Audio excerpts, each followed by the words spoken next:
Hi friends, এখন চলছে রথযাত্রা। তাই আমাদের বর্ধমানের আলমগঞ্জ বারোয়ারির যে জগন্নাথ মন্দির আছে, সেই মন্দিরে জগন্নাথ দেবের প্রসাদ বিতরণ হচ্ছিল।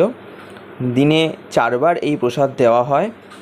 আমরা দুপুরের যে মধ্যাহ্ন ভোজন আছে তার প্রসাদ নিয়েছিলাম। এই প্রসাদের মূল্য আমাদের কাছ থেকে নেওয়া হয়েছিল 210 টাকা, এবং এই প্রসাদের মধ্যে ছিল অনেক ধরনের আইটেম। আপনারাও সবাই এখানে সকালবেলা প্রসাদের জন্য কুপন কাটতে হয়, আপনারা সকালে গিয়ে কুপন কেটে আপনারা ভোগ নিতে পারেন।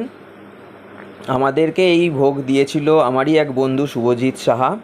অসংখ্য ধন্যবাদ শুভজিৎকে আমাদের এই ভোগটা দেওয়ার জন্য।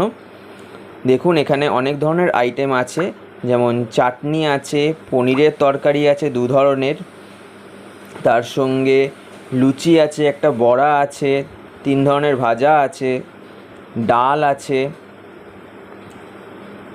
এখানে রসগোল্লা আছে, পায়েস আছে, গজা আছে, আর সঙ্গে আলাদা কন্টেনারের মধ্যে এই আরেক ধরনের মিষ্টি। এই মিষ্টিটার নাম আমি জানি না, যদি আপনারা কেউ জেনে থাকেন তাহলে অবশ্যই আমাদের কমেন্টে লিখে জানাবেন এই মিষ্টিটার নাম কি।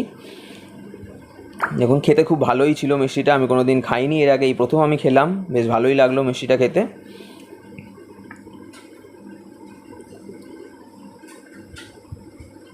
এবং এই কন্টেনারটাতে পোলাও এবং মালপোয়া ছিল। প্রত্যেকটা প্রসাদের টেস্ট অসাধারণ। যেহেতু প্রসাদ, সেহেতু এটা আগে থেকে কেউ টেস্ট করে তার মাপ করে সেটার সমস্ত কিছু দেওয়া যায় না।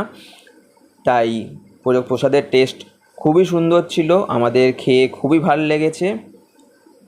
আপনারা অবশ্যই খাবেন। আর আসুন সবাই মিলে বলুন জয় জগন্নাথ।